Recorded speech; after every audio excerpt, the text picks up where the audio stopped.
Thank you, Penelope.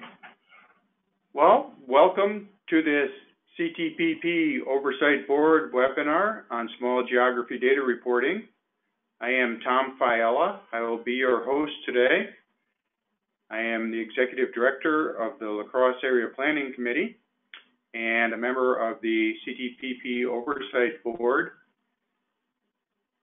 Before we get into our presentations, I'd like to let you know that this webinar will be recorded and also posted on the CTPP website, so you can listen to it at your leisure. We will be holding off questions until after all of the presentations. So if you would please type your questions into the chat box, and then we will read them out following the presentations. And please make sure that you mute your phone while you are not speaking or if you leave the webinar. With that, I will talk about the purpose of the webinar. As you probably know, since you're on this webinar, the CTPP Oversight Board has a new policy on small geography data reporting, which will be implemented soon. And we want to talk about the effects that this policy will have on the CTPP data tabulations. In addition to a little background on the policy, we will have some presentations, one of which will be by Josh Kautz and Vince Ogier from the Census Bureau Geography Division on the PSAP program and the current discussion of the geography criteria, which will be used in the upcoming PSAP program. We'll also hear from Ben and Kim from the Delaware Valley Regional Planning Commission about their perspective on using the PSAP to align census geographies with their model TAZs, some tips on how you can use the PSAP effectively for your traffic model, and whom to contact for assistance and help in this process. And then following these presentations, we will talk about your experience and also recommendations and questions. So, about the policy change. We announced our new policy change on the CTPP website, which I expect you all have read. As far as the next tabulation, the 2012 to 2016 tabulation, we will have no change in tabulation geography. So that particular data set will still include the TAZs and the TADs. Now, following that tabulation, we will discontinue including TAZs and TADs in the CTPP small geography. Instead of TAZs, we will tabulate data at the census block group level. Now, this will become the smallest geography level in the CTP data, and there's a couple of reasons for this. One is to use resources effectively. We found that it would be just too expensive to request that the census data run another whole program to update TAZs and also to include that level of data reporting within the next CTPP tabulation following the 2020 census. Also, we feel that using the block group level data will maximize data quality at the smallest geographies practical. It's really difficult to get really good data at the small geography, something which you no doubt have noticed in the past tabulation. So we think that by going to the census block group level, which is already a census tabulation geography, we can get better quality data. So that's why we're doing it. Now, there's a few things that you can do to make the tabulation in the CTPP following the 2020 census better for you. You can look at your model TAZs now and compare them to the current census geography at the block group, and tract level to kind of see how they match up, and to see if there are some improvements that you can get by adjusting census block groups. The other thing you can do is to look into the PSAP program and its related geography criteria. As Josh will let you know, the PSAP is the census tool that you can use to adjust your block groups prior to the 2020 census. And the census right now is taking comments on the geography criteria that will be used in the 2020 census. So you can go out and look at the Federal Register now and look at their geography criteria. And if you feel it's appropriate, you can comment by May 16th of 2018 on those criteria. Ben will be speaking a little bit more about this in his presentation. The other thing you can do is get to know and work with other PSAP participants in your area. There's someone in your area that participated in the PSAP process last time around for the 2010 census. It may have been you, may have been someone else in your agency, or in your state data center, or an RPC in your area. You can research who's going to be doing that this time and then work with them so that any updates to the block group to make it work better with your TAZs will be effective. So then you can prepare to modify your TAZs and the census geography in the PSAP. You may find that because of the characteristics of the census geography and the criteria for that census geography, it will be better for you to modify your TAZs to get better data from the census. Also, you may need to modify your TAZs because of development that has occurred in your area, or major changes in employment or households in your area. So it would be a good idea to look at your TAZs prior to the PSAP and then make adjustments through the PSAP if that will help you. So as far as more information on this policy, you may contact Penelope Weinberger, who is AASHTO's Transportation Data Program Manager. And if you haven't seen the CTP policy, the web link is included here in this webinar. So that's my background on the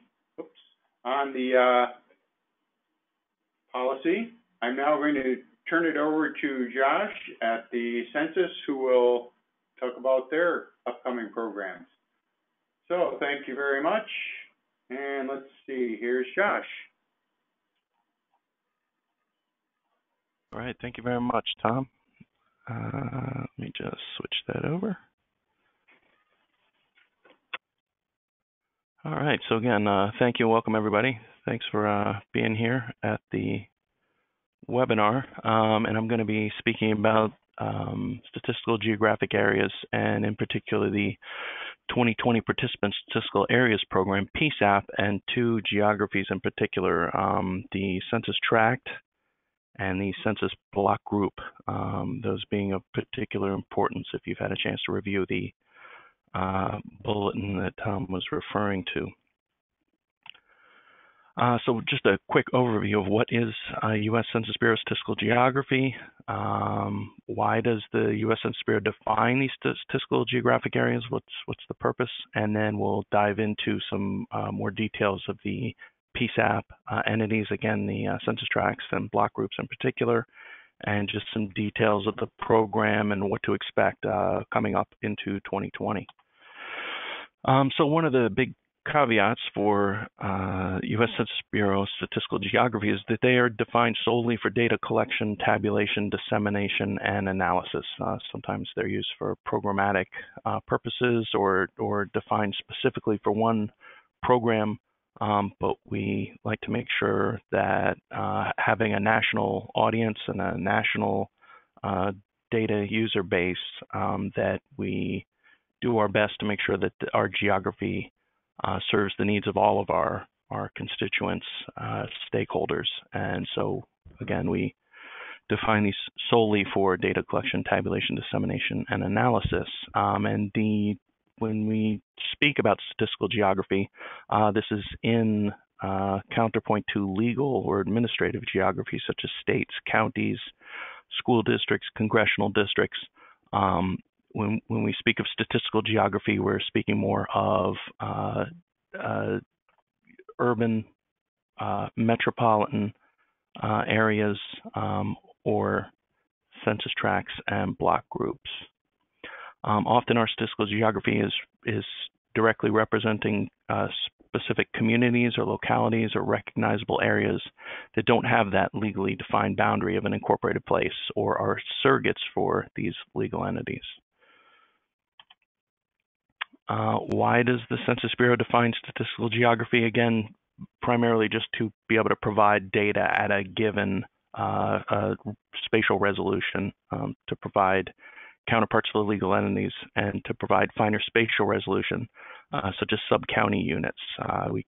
Counties are a legal area, but in many parts of the country, that's the smallest legal geography that's available. In many cases, in a wall-to-wall type of situation, we'll go ahead and divide up that county into smaller units, so to provide that finer spatial resolution data. And important to the conversation today, statistical geography is often used to provide a consistent and comparable entity for longitudinal analysis for research from decade to decade using census data, the decennial census data, and now more increasingly the ACS data. Our entities are designed to ensure statistical reliability and protect confidentiality of data, meaning that all of our geographies are kind of stress tested by our statisticians to make sure that the data that's being provided is at a quality level that's consistent with the data that was collected, to make sure that we're not getting too small of a grain in terms of the size of our geography, so that we can both provide data that is reliable, but also to protect the confidentiality of the data.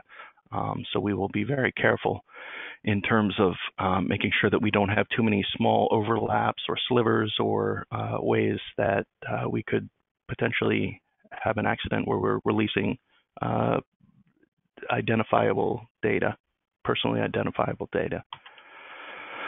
Now, the Participant Statistical Areas Program is a decennial program. It runs every 10 years, and this is the program that allows local participants, local planning organizations, local data users, various stakeholders, using our Census Bureau criterion guidelines, which, as Tom noted, were published in the Federal Register notice. I've got those notices at the end of this presentation, so grab a notepad so you can get that down, or search the Federal Register for the recent draft notices that just went out.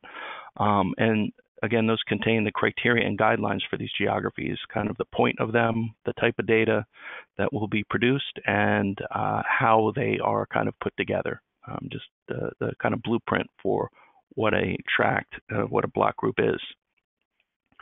And through the the Participant Statistical Areas program, this allows our stakeholders to review and suggest modifications to the current inventory of tracts and block groups, suggest changes to the boundaries, and even suggest changes to the names in some cases. PSAP as a whole, although I will be concentrating on census tracts and block groups, it also includes CDPs, census designated places, CCDs, census county divisions, and a pretty wide variety of tribal statistical geographic areas. You can contact me after this presentation for more information. In the Federal Register notices, there are generic PSAP lists where you can email to get more information on any of these other geographies. And again, this is a partnership program. We have some programs such as Urban, which really are an internally defined program where we basically do all the processing in-house and release the results later. But PSAP is a program where we actively encourage participation from external stakeholders. We are in the process right now of reaching out to our 2010 PSAP participants, our 2010 stakeholders, and to solicit them as, again, 2020 stakeholders, as 2020 participants, to solicit any updates for 2020 and beyond from these designated participant partners, as well as other stakeholders in their area. So the point of this is really to engage and encourage geographic partnerships with all sectors of government, and that's part of why we're on this call today. We also want to develop and deploy new strategies to communicate more effectively with these groups, increase participation in geographic programs, and effectively integrate both the address list review, so programs such as LUCA, which you may be familiar with, and also we have some street centerline update programs going on, and various boundary reporting programs such as the Boundary and Annexation Survey, which is an annual survey for legal areas to report any boundary updates for legal areas. And we are always looking to establish new partnerships and new contacts to improve accuracy, currency, and coverage of our MapTiger system, our geographic spatial database. So I really want to get into directly the actual census tracts and block groups. And one of the important things about these two units is that there is as you can see in red here, there is a direct relationship between the two. As we can see, if we just kind of skip the nation, regions, and divisions, we're all familiar with states, we're all familiar with counties. We know that there are counties in every state, that every state is fully covered with a county or county equivalent. You think about the state that you're in, and every inch of that state is covered by one county or another. And the same relationship is, as county to state, is between census tracts and counties. Every county in the United States, in the island areas, and all of our territories, every county is fully tessellated, fully covered with one census tract or another. Census tracts don't overlap. And again, they cover every inch of a county. And the same relationship between block groups and census tracts. Every census tract is divided up into a number of block groups. Every inch of a census tract is covered with one block group or another. And if we were to follow down, we could say the same about census blocks. So what we're looking at here is that every inch of the United States is in one block group or another. The entire nation is covered by block groups and also by census tracts. So what are the general characteristics of these two entities for census tracts? One of the main purposes of a census tract is to provide reliable small area data, and for that purpose we have some specific data thresholds that we'll get into in a second. But one of the other important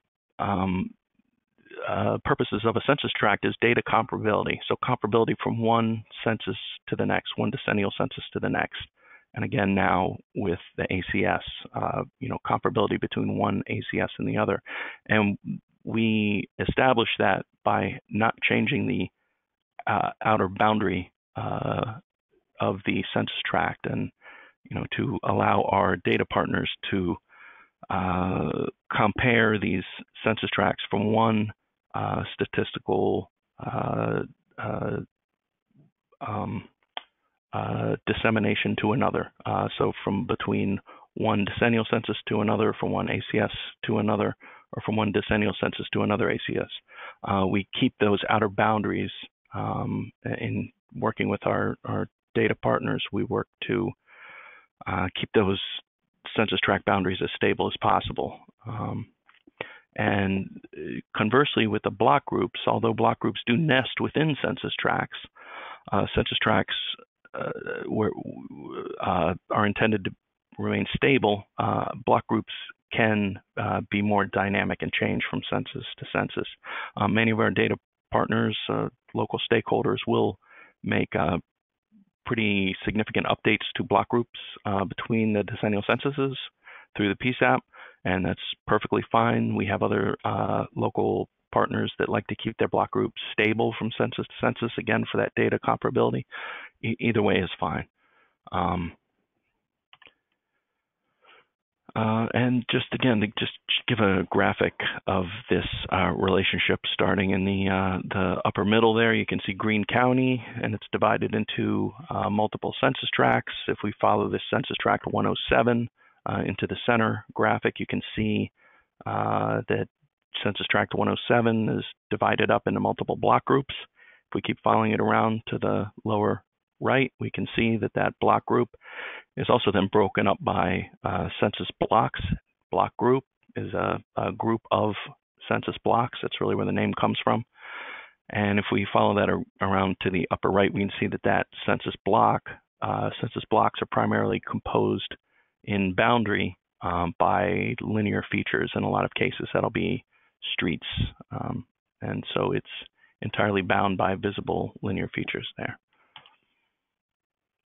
So one of the important ideas that we want to get across is that there are no changes to concepts or criteria from the 2010 decennial census. So the 2010 Federal Register notices that went out with the 2010 decennial census for census tracts, block groups, and the other PSAP geography are intended to not have changes in concept or purpose.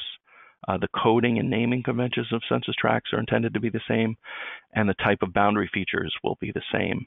And that has been all published in, the draft notice that went out February, I believe, 15th, just a month or two ago. We did make some changes just to the text, but the point was just to kind of try and improve the clarity and to standardize some of the more informal practices and just solidify the interpretations that we had of the previous census tract notices and operations as they were in the previous decennial census. So if you're familiar with tracts, if you're familiar with block groups, you should not see any significant change in the draft notice that went out. We have been getting some comments back. We have not gotten any significant comments that, or I should say, we have not gotten any comments that would cause significant changes at this point. The comment notices, the comment period is open for, I believe, another month and a half. I've got the date at the end of the presentation here.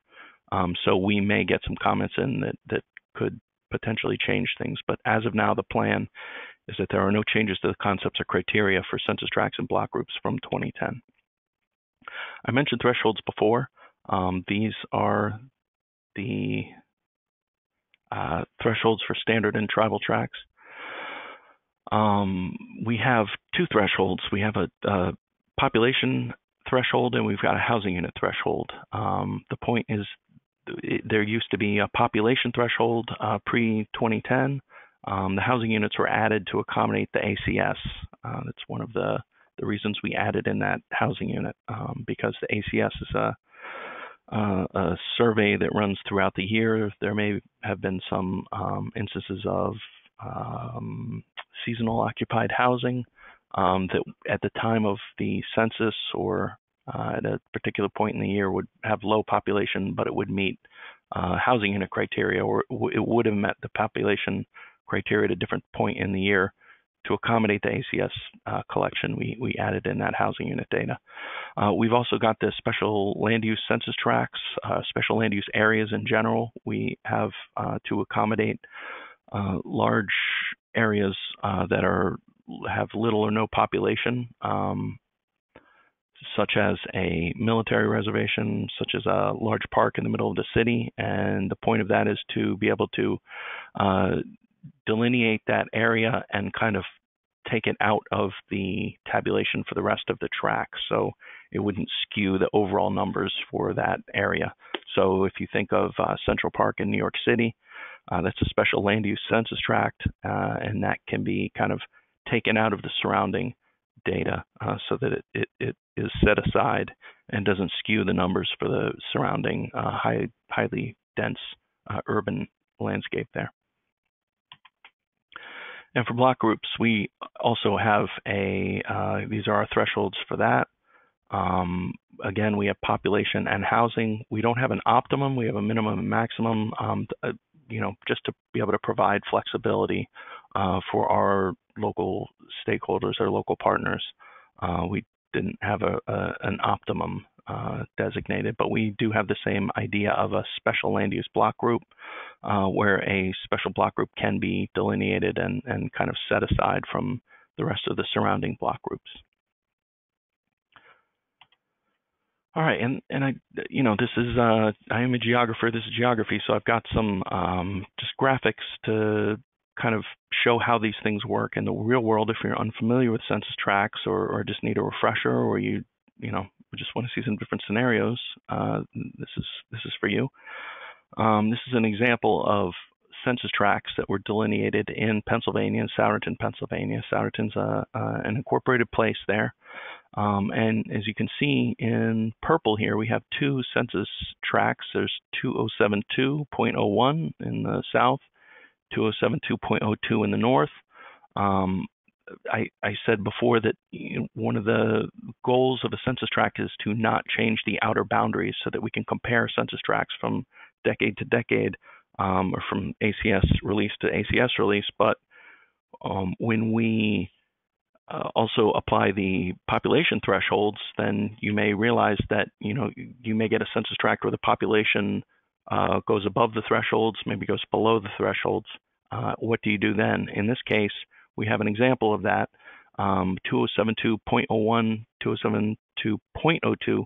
We can tell by the suffixes that this census tract was split at one point. When a census tract is originally created, it's assigned a 4-digit code. If at some point it is split, and that is because the population went above the threshold, we'll go ahead and split that into 2 to maintain that optimum threshold level. And then we add these suffixes. So I can tell that the original census tract was 2072, and it was delineated to align with this incorporated place. In a lot of areas, particularly the Northeast, Pennsylvania, where incorporated places tend to be fairly stable, you'll see situations like this where an incorporated place and a census tract share a boundary, but this really isn't always the case. I wanted to also just show how the census block groups will delineate within that. Again, we can see that the block groups are wholly within the census tract, and the numbering is unique within the census tract. And again, I'll point out the census tracts are intended to remain stable, but the census block groups can change from census to census if that's what our local data partners would like to do. So, I would expect to see the census tracts to look the same after 2020, but I wouldn't be surprised if the block groups were completely changed around. And the reason is to provide that dynamic flexibility to our data partners. And just to drive the point home, here are the census blocks within those block groups there. But this isn't always the case, and you'll see, particularly out west and in the south, where there's a lot of development, big population boom, The census tracts may have at one point been delineated with some reference to an incorporated place there, but the incorporated places in many areas have so annexed and grown so rapidly that there was no way to align the census tracts with them, whether there was an alignment originally or not.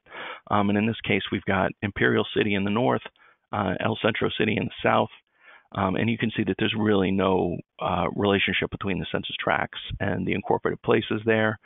There's really no way to establish that at this point, and that it's probably of a dubious intent to try and do that at this point.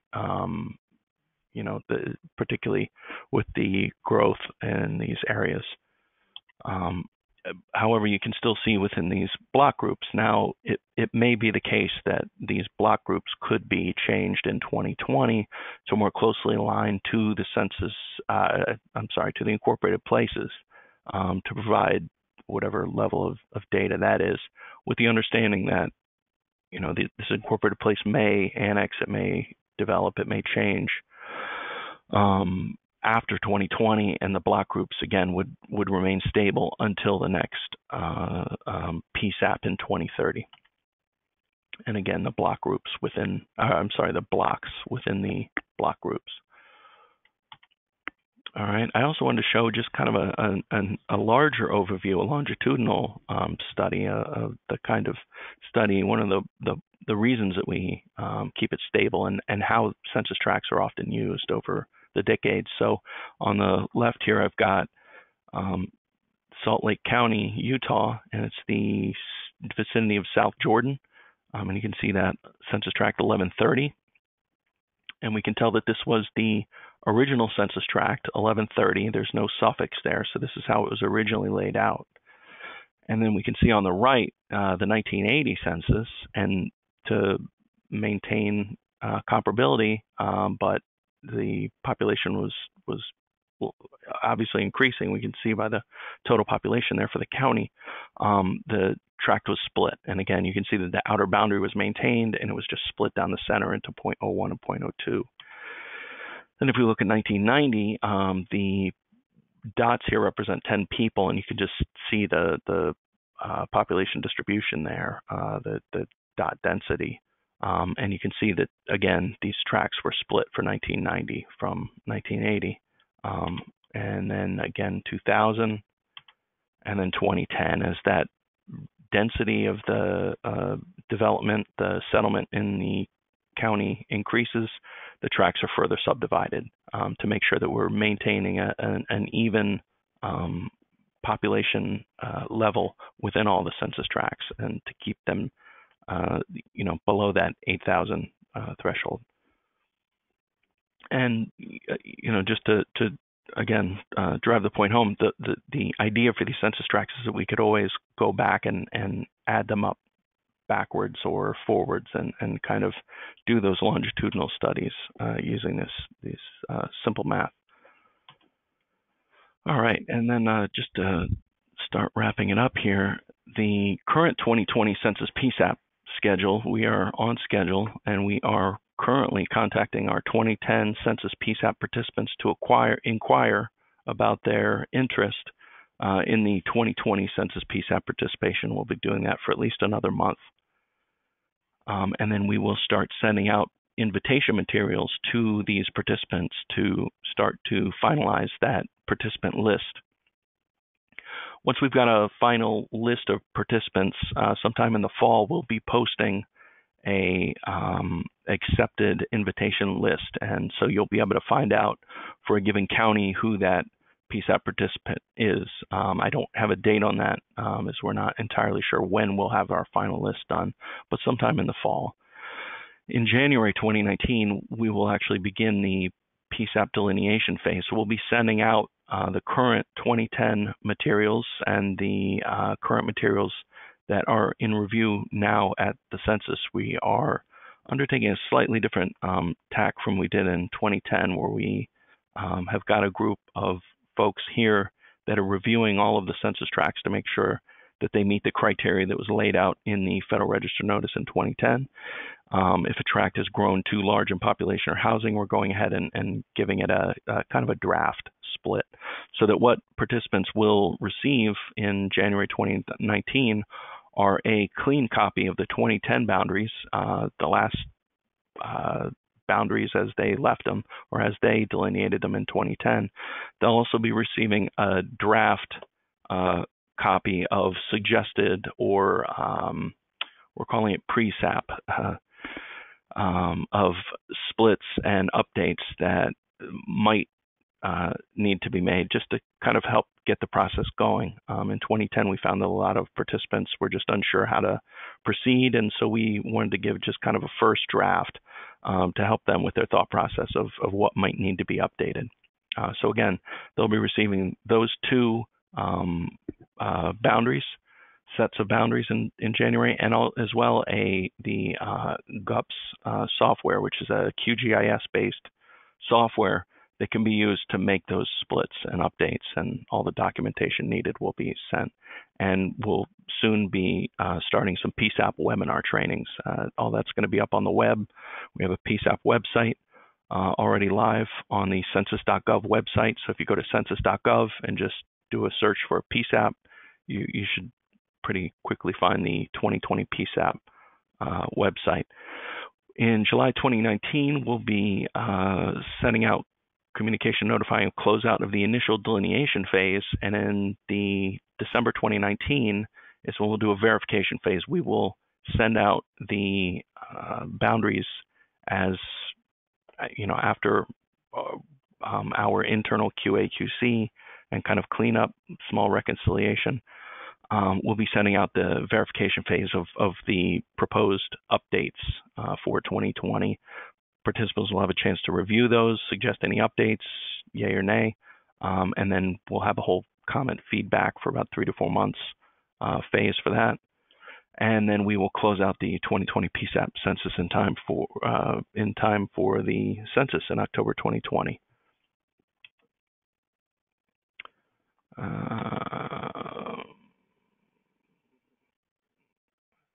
Doesn't seem to want to advance.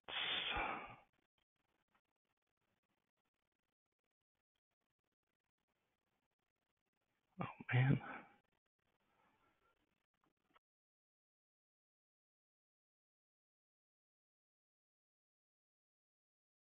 I'm sorry, folks. It looks like I'm having just a slight network hiccup, and it'll just hopefully take a second to get back online.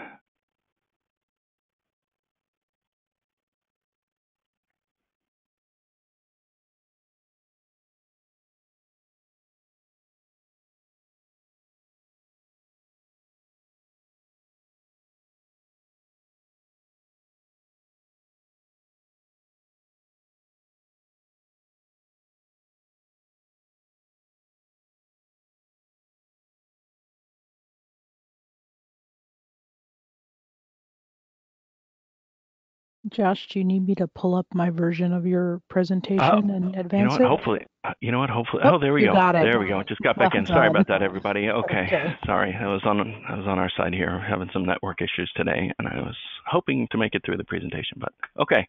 So we're back. Resume slideshow. Okay. So PSAP participants. Who are the PSAP participants? We have a primary PSAP contact who will be coordinating the review. And then there you may see reference to a technical PSAP contact, and that is sometimes a secondary designee who does just the GIS work and handles the maps.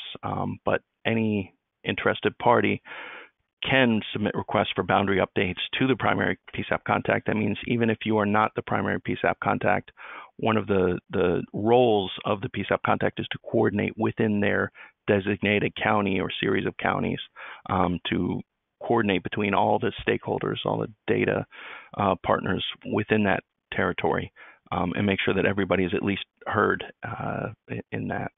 So even if it is the case that you are not the designee, there will be methods to contact them. If you're having problems contacting them, you can always contact us at the Census Bureau. Again, we have contact information at the end of this and in the FR notices.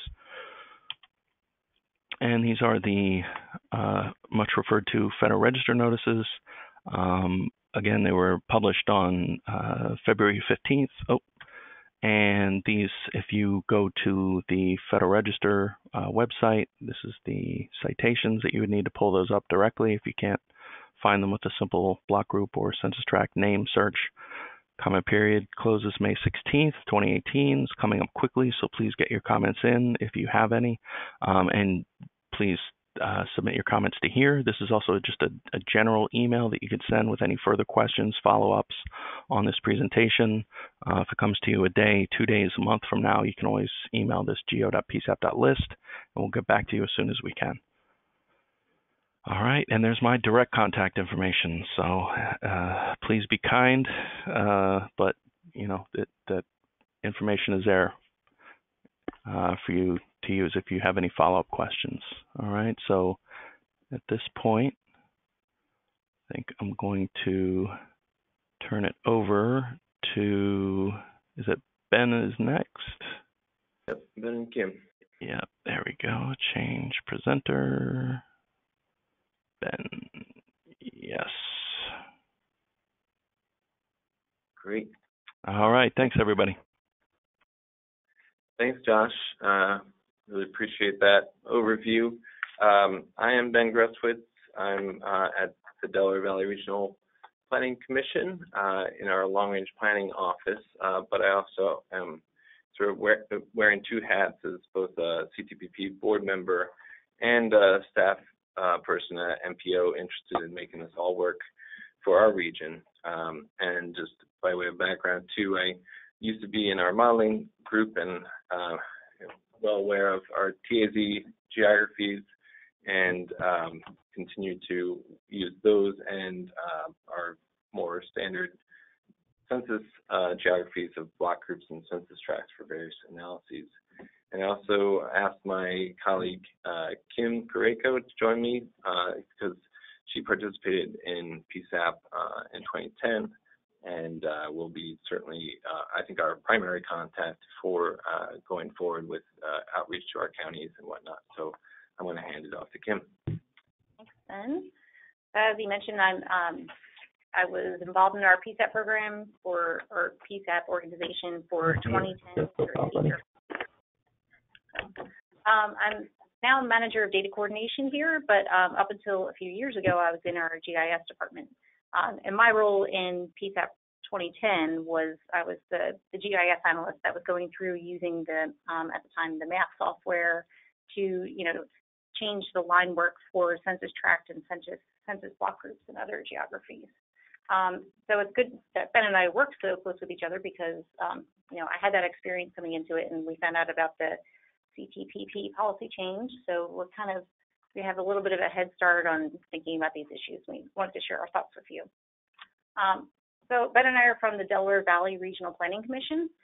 Just to confuse you all, we're the MPO for the Philadelphia region, not Delaware.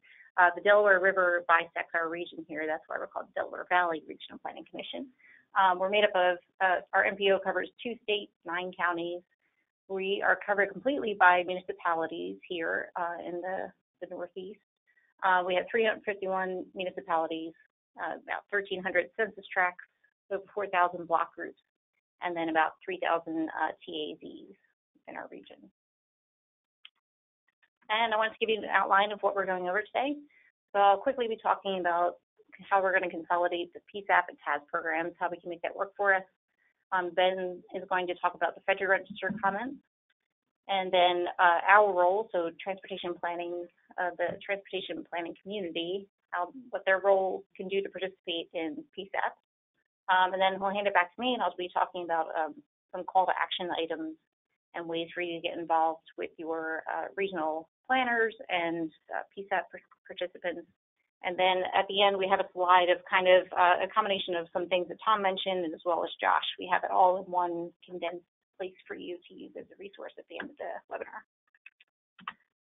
So talking about consolidating PSAP and TAZ programs.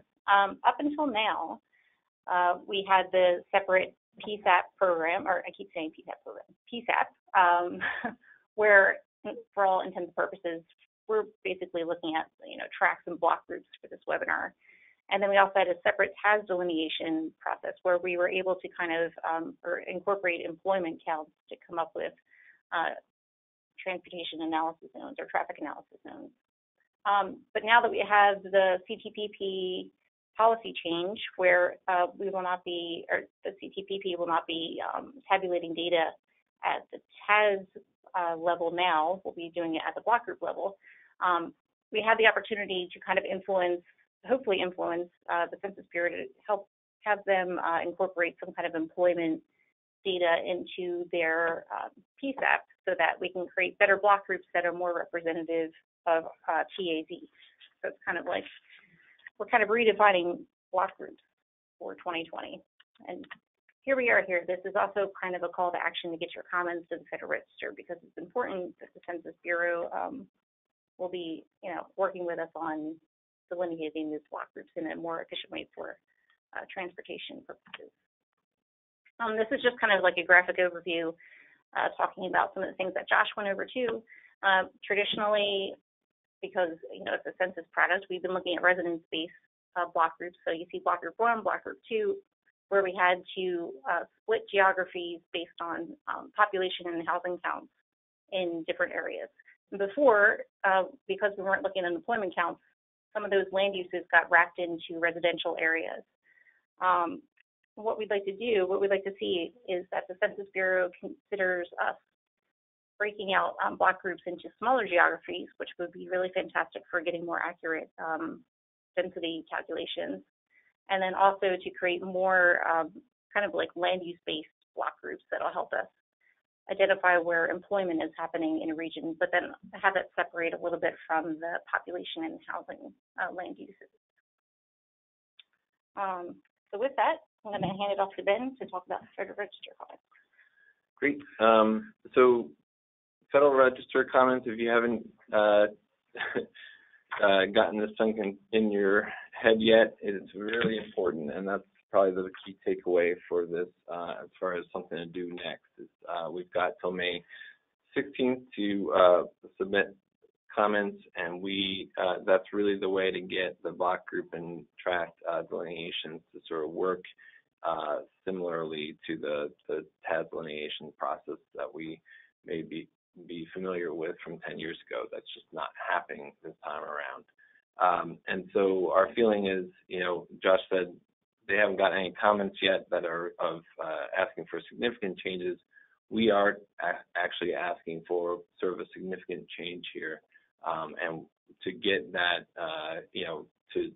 to change to take effect, we need the power of numbers. We need people across the country submitting comments that are asking for essentially jobs or employment to be incorporated into the delineation process. And if you don't want to come up with your own comments at the end of this presentation, we'll have some verbiage that you could copy right into your own comments to the Federal Register. So we're sort of supplying something ready-made for you. Again, the key is just adding a minimum employment threshold. Just as an example, if you look at the Federal Register, you see this summary table 3 of tract types, similar to some of the things Josh was showing. We have max and min for our standard census tracts and tribal tracts. And it's, a population threshold and a housing unit threshold. We're essentially just asking, can we stick in an employment threshold? And what that threshold needs to be, we're going to let the Census Bureau, we're recommending that they come up with what is the proper threshold for a minimum that provides a strong enough sample size where we can get some decent data at a tract level. Maybe at the, maybe that's the population threshold itself is a good proxy for employment thresholds. So we're kind of sticking in a 1,200 minimum threshold here for now. And we don't think that we need a maximum. In some cases, if we copied from the POP, we could have tracts that were well over 8,000. employees in that tract. So we're just asking for a minimum employment threshold. Similarly, with the block groups, we are saying at the smaller scale, add in a smaller threshold, and again, a minimum and no maximum, the key here. And you might ask, where are you getting some of this employment data, how we find it, because the census is sort of supplying the residential data for us, in large part. Well, the NCHRP just released a report recently that had great timing for this presentation. It's on employment data for planning, and it's just a resource guide that gives a lot of overview on a lot of different employment data sources and what they can be used for.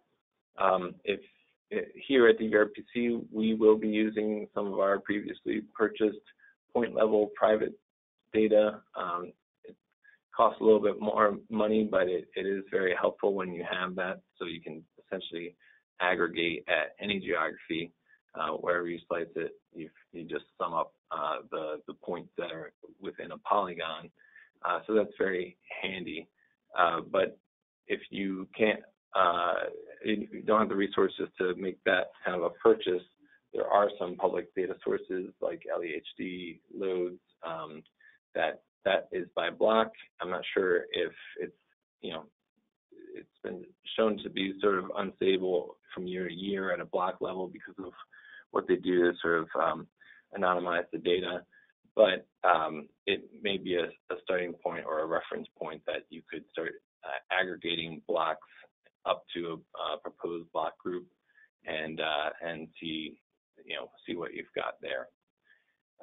The CTPP itself, that data is the 2010 is out now, the 2010 5-year. That's by TAZ. Sometimes TAZs are smaller than your tracts and block groups, and so it may be a component piece that you could start aggregating up, or you could have it by tract right now. And next year, early 2019, the 2016 5-year data set will be released sort of as we're doing the PSAP program in earnest. So hopefully we can have that as a reference point as we go along as well. So just wanted to take think about our role. We're kind of newcomers to this, modelers and transportation planners to PSAP, at least in some cases. And I think we should think about how we want to enter that space and strategize a little bit.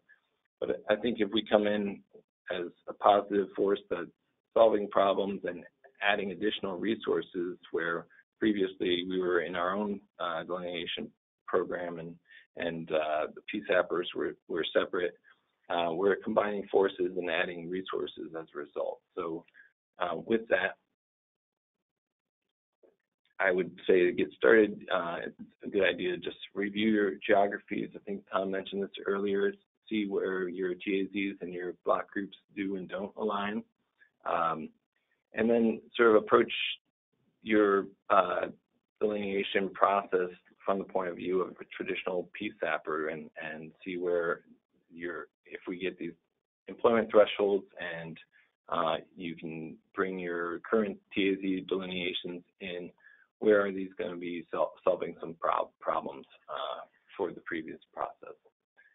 So far at DVRPC, we know that our modelers don't want to change their TAZs, and our county contacts that we've reached out to or heard from so far have said they like the block groups the way they are. So that's sort of discouraging, but at the same time, I think, reflecting on it, TAZs and block groups are, attractive to people mostly because they're small. And people like, that high resolution geography. There's got to be a way to make this work and to align these things. TAZs will benefit from regular ACS updates, not just CTPP updates periodically if they align with the block groups. And there might be some cases where you show a county person that you've got your block group here, but we've got our TAZ over here, and they see the sense in why we delineated previously by the way we did. So we just need to get people to the table and start talking, I think. So just a tangible way to think about this is, Josh sort of showed this splitting and merging process that starts happening at the outset of PSAP. If you are over a maximum of population, you have to split your tract up. If you're under the minimum, you have to merge tracts with an adjacent one. And so this is where we see sort of the benefits of adding this new threshold. For the merges, we have 12 that we've identified in our region just using 2010 data. And when we add in employment thresholds, sort of based on what we're sort of proposing, that number of tracts we need to merge drops down to just 6. So we have the amount of mergers that we have to consider. So that's a plus right there. Looking at the splits, the potential splits that we have, these are the 25 tracts that we've identified as exceeding the maximum of tracts. And so I'm going to just take one example up here in Mercer County, this tract here. I'm going to jump closer to here. That's the outline of the tract. Within it, we've got 3 block groups. And number 2 here is fine. It's within the thresholds, but 1 and 3 have exceeded the maximum, so they need to be split. But if we just pull up our current model TAZs, we see we've got ready solutions for where splits might make sense. And if we're allowed a employment threshold, this one meets an employment threshold that it's above that 600 for block groups, and this one exceeds the POP threshold. This one is over the POP threshold, and this conveniently our tract and our block group already aligned, so we don't have to do any real work there. And this down here, it exceeds the 3,000 maximum for population, and we think we're going to have to split that. That will just table for later, but we've actually solved a lot, and we don't have to spend a whole lot of time thinking through how we're going to split through this block group or the series of block groups and this tract. So we really think the ingredients for success here is if we can get the comments in and sway the Census Bureau to change the rules of the game here, and include those employment thresholds, and if we can get our local parties to agree that, as long as TAZ and block group boundaries match up, whether it's a one-to-one or nested geographies with multiple TAZs within a block group that we can aggregate up, or block groups within a TAZ that can get aggregated up or down, then we can make a lot of progress here that we should have a reasonable success with this merging of 2 programs. I'm going to hand it back over to Kim now to take it on home. Yep. So what can we do now? What are our next steps as transportation planners and others, maybe past PSAP participants like myself?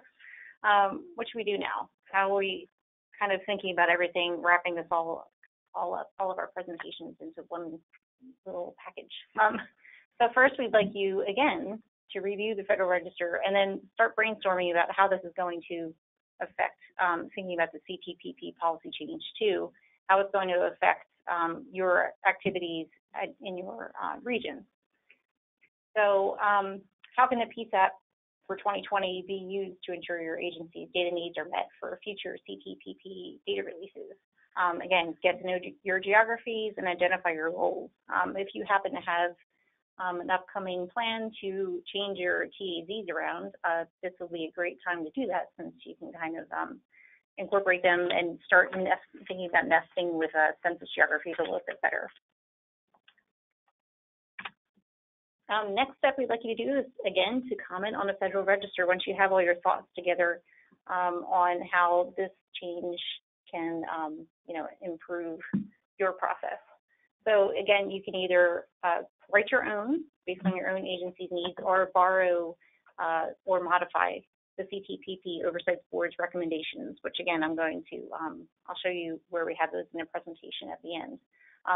And then, like Josh said, you could submit those through the email that he mentioned earlier, or you can go to the Federal Register's page and click that green button right there, submit a formal comment to do that. Next, we'd also like you to get involved in PSAP. First step would be to reach out to the Census Bureau, try to figure out who at the Census Bureau is contacting in your region, who are the key people you should be talking to there.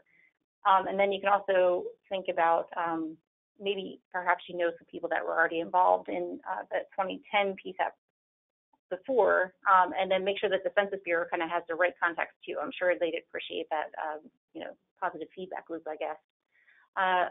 It'd also be a good idea to reach out to your state data centers who have a lot of good resources and know the right people to contact as well.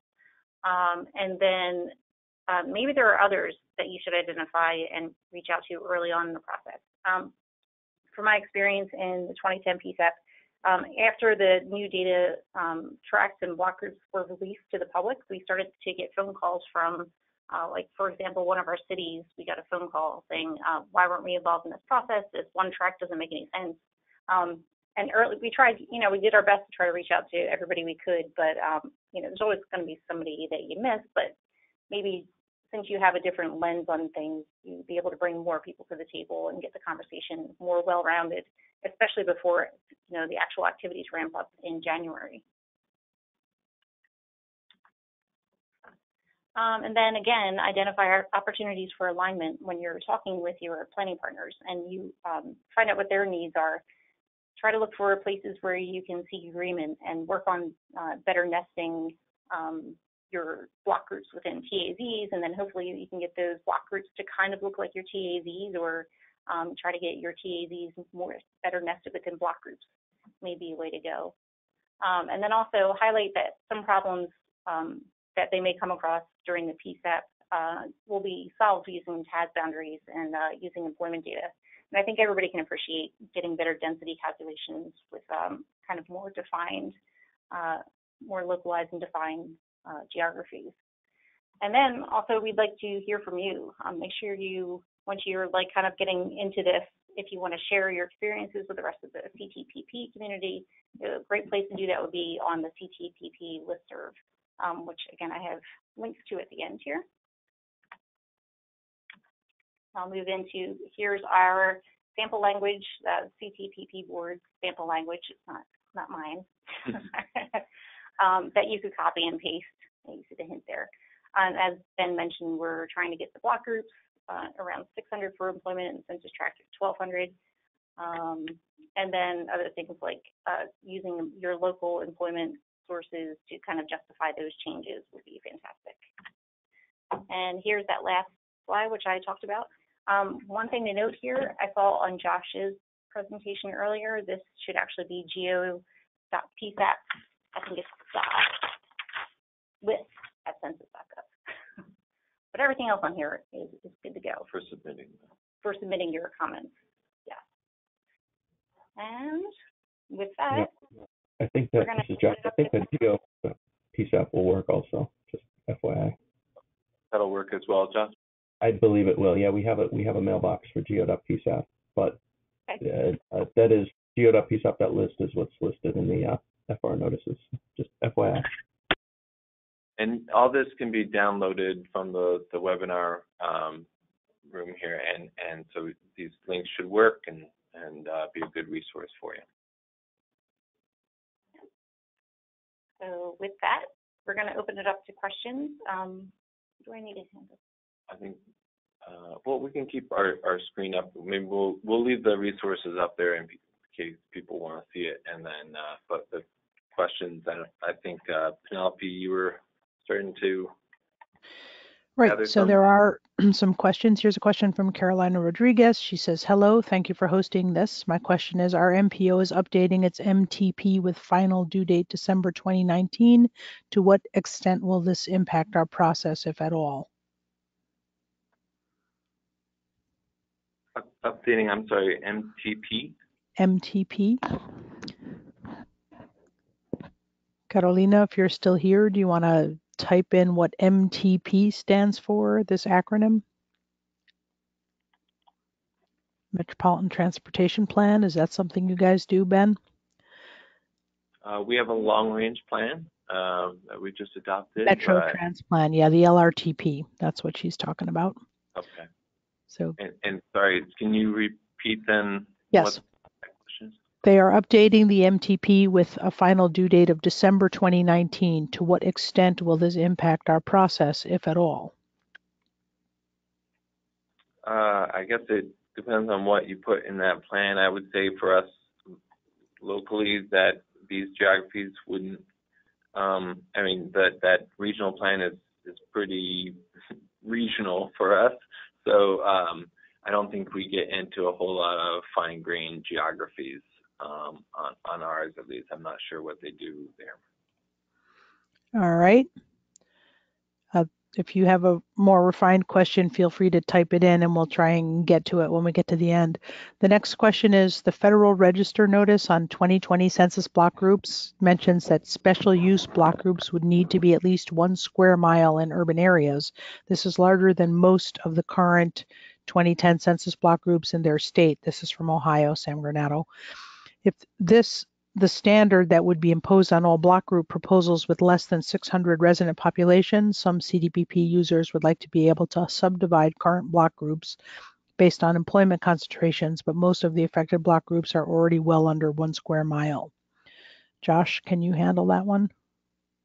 Yeah, I think if you know, this is still something, the employment thresholds that we're still working through, but if we add a employment threshold, the block group will qualify on that threshold just as if they qualified on a population or housing. At least that's our current thinking at this point. Again, we haven't gotten a formal response yet, but that's just kind of thinking through how this would work for us.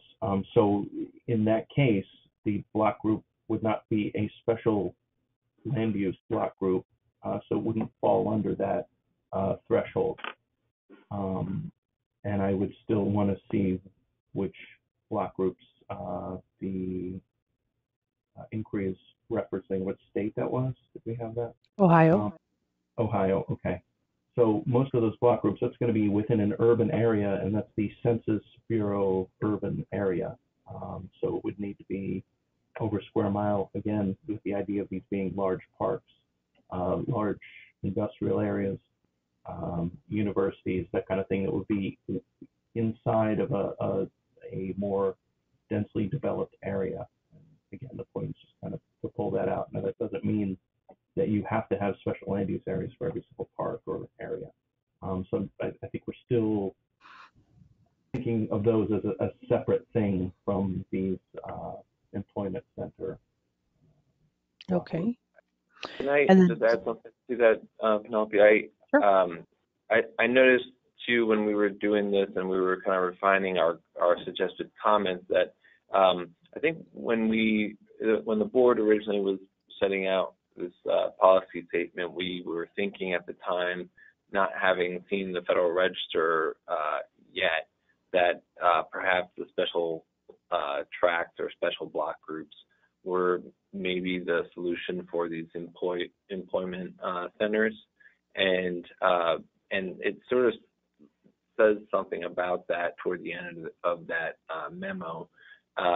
And as we got into this and saw the actual Federal Register statements, we realized that what we were really needing to propose wasn't just using special tracts and block groups as the sort of employment zones. It was that we really needed to change that standard block group or standard tract to accommodate employment threshold. So that way also, yeah, you don't have to even worry about the area of the geography, whether it meet the square mile threshold, whether it's in an urbanized area or whatnot. It's just that we're asking for a new column, like I sort of showed up there, that we need a employment minimum for standard block group and tract geography. Okay. We have another question. What are considerations to keep in mind for counties that contain military installations?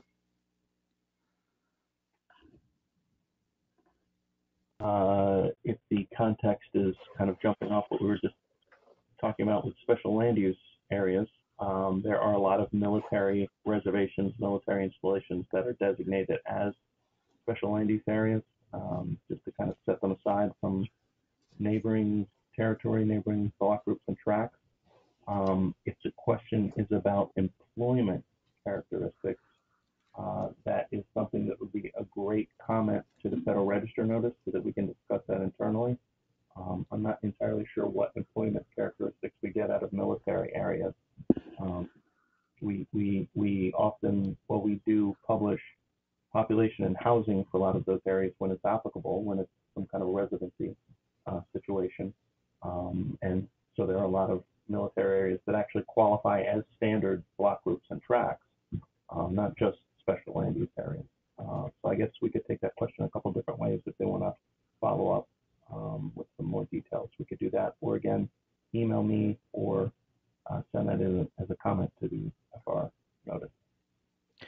Okay, and now James Kohlberg has a question specifically about your presentation, Joss. In the 2010 Salt Lake County Census tract split example, one tract became 1146, losing the original 1130 tract name. What happened there? That's a good question. If you email me, I can research that. All right, James, email Josh, and he will answer you privately and personally. The next question is from Michigan DOT. If PSAP is going to use a county-by-county approach, how would state DOTs participate?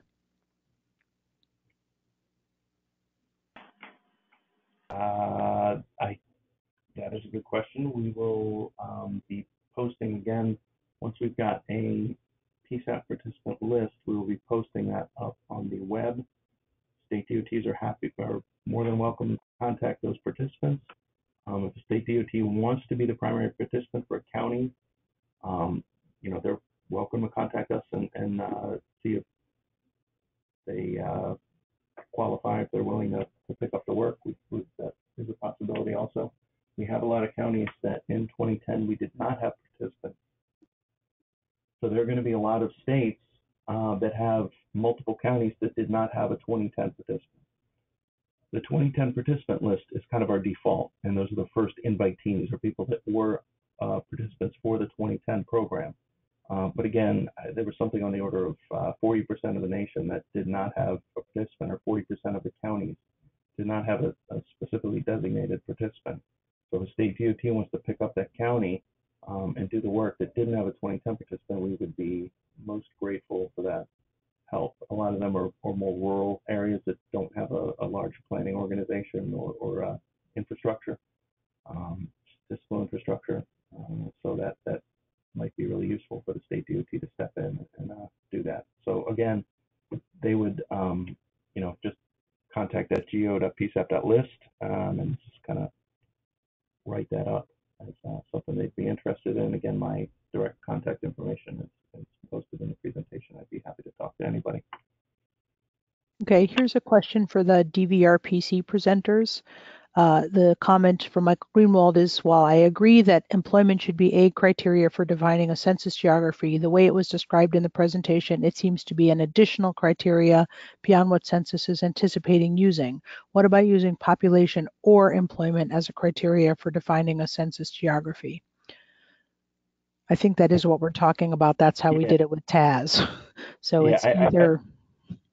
I think that's kind of what's on the table.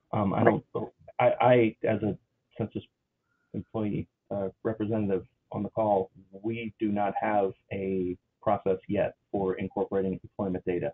I think what Ben and his team were presenting is one option. What they would like to see, I am not weighing in one way or another on that. We don't have a formal position on that yet. If there's something that you would like to see, I think this is exactly what Ben and the last presentation we're getting at. If there's something that you would like to see implemented for PSAP, implemented for census tracts, implemented for block groups, please give us a comment at the Federal Register notice. Let us know that you would like to have an either or. Let us know that you would like to have population and employment. Those are the kind of comments we need to hear so that we can come up with a solution that's going to work for the largest group possible. Yeah, and so I think what we were maybe part of what he's talking about is, say, on this map I had shown where we sort of had like this one up here, we would say that this is exceeding an employment threshold if we are allowed to do that, but we wind up with this population threshold and not meeting a population threshold. And so, one of the things that I think, the Census Bureau will have to kind of work out too is, are they going to have to put some minimum population if it's a employment zone, or maybe push us to sort of say within this TAZ we need to carve out the residential portion and separate from the job employment center portion, and sort of and then maybe have to merge the pop with a adjacent thing that would meet a threshold. So we don't really, there's the big push is to add employment to give us that flexibility, but I think we're also going to have to leave it somewhat up to them to interpret that and see what works for their sampling program, and how, are we just going to essentially, by deferring to this, well, this meets one threshold, then population winds up having a poorer sample here. We need to get a little bit more of how that's going to work out mechanically there. Okay. There's a couple questions about TAZ. I just want to say there's not going to be TAZ anymore.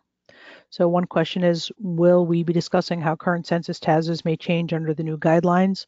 Under the new guidelines, TAZ will no longer exist. That's how that's going to change. And then there's another question referring to TAZ. What are the challenges in getting statistics from geographies when TAZs are nested in census block groups and vice versa within the same municipality or region? I think the answer to that is that there only will be block groups. You needn't worry about TAZs and how they nest, because TAZs will not exist in future data sets. Right, you will have your own local model TAZs, and that's, you can call that TAZ or you could call that block groups. There might be cases where you split out your TAZs smaller than a block group, and then you just get, the aggregated block group data from Census or CTPP. But essentially, we're almost trying to just make the two one thing here. Okay, I have a comment from Yun Lee. We have trouble with block boundaries. They are not following with any streets, landmarks, or any boundaries, as census tract and block group boundaries must follow block boundaries. We have difficulties to align our TAZ. I assume they mean model TAZ. What is your recommendation, as we have no input to block boundaries?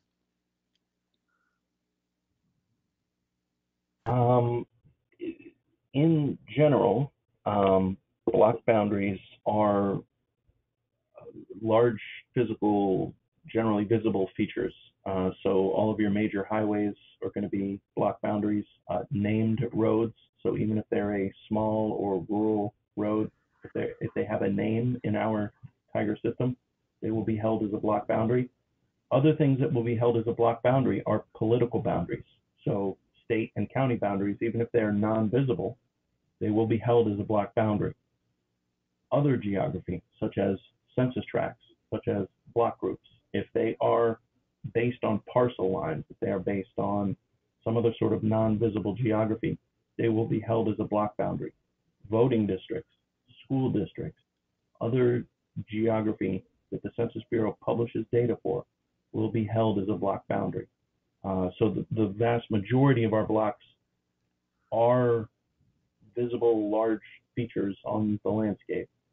but in some cases they will be non-visible. Now, depending on the density of your transportation network, depending on the density of your hydrological network, you may have more or less of your blocks defined by these other geographies rather than, roads and rivers.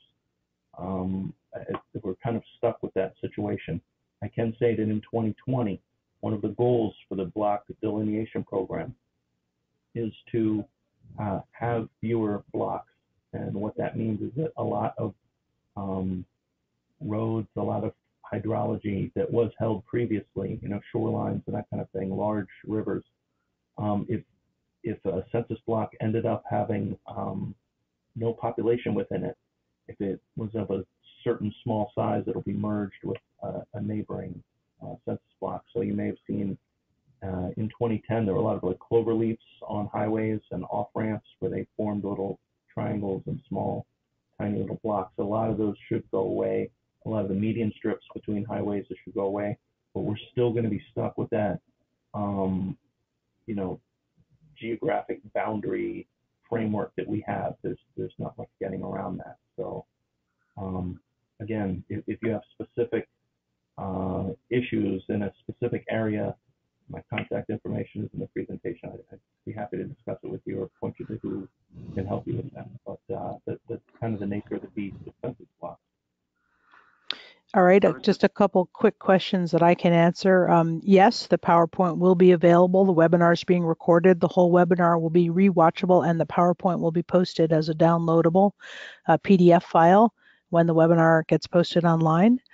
One question from Mark Wilkes. If I was the primary contact for TAZ delineation during the 2010 census, should I assume that I will be contacted directly? I have not been contacted at this point. No, you will be contacted if you were the PSAP contact. If you were the primary contact for TAZ delineation, you should contact PSAP and figure out who your PSAP participants are and get with them and become one of them. Is that right, Josh? That is that go.psap.list. Email them sooner rather than later, and let them know that situation, that you're interested in being a participant, and if there was already one for 2010 that you want their contact information, so you can reach out to them. Go ahead and volunteer that if there was no participant, that you would like to be the participant for 2020, and we'll take it from there. Again, if you don't hear a response within a week or two, my contact information is in the presentation. You can reach out to me, and I'll make sure that you get picked up by the right parties.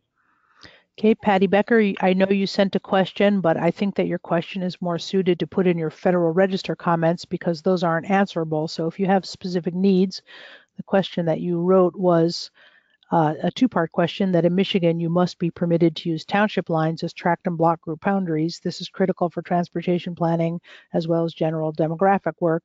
Please send that in your Federal Register comments to the Census Bureau. And also the second part question, tracts and block groups are fundamentally designed to present population data. The proposed minimum employment sizes are totally impractical. Of course, I think we clarified that we're talking about either employment or population as a threshold, and that answers someone else's question. No, whatever the geography is would just have to meet one of the thresholds to be an appropriate geography, not all of the thresholds, which would be nearly impossible for most geographies. There's another question. Are block group designation rules changing? Do you anticipate previously designated block groups requiring significant changes? I think the answer to that is yes. That's the purpose of this entire webinar and the exercise. Block groups are changing, and the rules are currently being vetted in the Federal Register. Does anyone else want to add something to that? And after that, there's one more question for Ben and Kim. Josh from the Census Bureau, if you don't want changes to block groups, make your voice heard too. This is an open forum. So if you don't want the changes that we're discussing today, again, there's nothing set in stone. These are discussions. But if you feel strongly one way or the other about the discussion that you've heard today, please make your voice heard. We are soliciting comments. We are not coming down on one side of this argument or the other. And then one more question for Ben and Kim. When you say employment data, what are you referring to? It could be any number of different sources, like Dun & Bradstreet or Info USA, kind of point level data, or as I mentioned, it could be loads, LEHD, CTPP, worker counts, so jobs, workers, employment, any of those, whatever you've got at your disposal to sort of make the case that you've got a significant amount in a given area. All right. Well, fortunately, we're coming to the end of the time, exactly as we're coming to the end of the questions. So there's just another couple minutes. So if anybody has another question, they can either type it into chat or they can put it in the question bar. Penelope, I was just going to mention something on blocks. I know Josh responded to that, but some of you that are familiar with the former TAZ delineation process, that was after blocks had already been determined, and the TAZ delineation was essentially an aggregation process where you just put blocks together to make a TAZ. This process for PSAP is sort of pre-block delineation. First, you delineate the tract and the block groups, and then that gets sliced up into blocks at a later date. And Josh, remind me, do you have information on when or who does that and when that happens? That is a great clarification. I want to just right off the bat say that the blocks are delineated after block groups are delineated. So whatever is decided as a block group boundary through the 2020 PSAP or a census tract boundary, that will be held as a 2020 block boundary. So you can have some control over your blocks that way. To your question, I don't have that. It's within the geography division. It's actually my group that does the tabulation block delineation. It again is done. That's the last step in the census, actually, after we get all the other geography straightened out, after we've defined everything. Census blocks are defined last. I don't know if that answers the question. Ben? Yeah, I think that's great. Okay. Tom? I want to thank everybody for participating. I don't have anything more to add about the process, but thanks to Josh, Ben, and Kim for your presentations, and Penelope and everybody at AASHTO for technical support on this webinar. Look for further information and possibly further upcoming webinars from CTPP, and good luck with your PSAP and block group delineations. Thank you, everybody.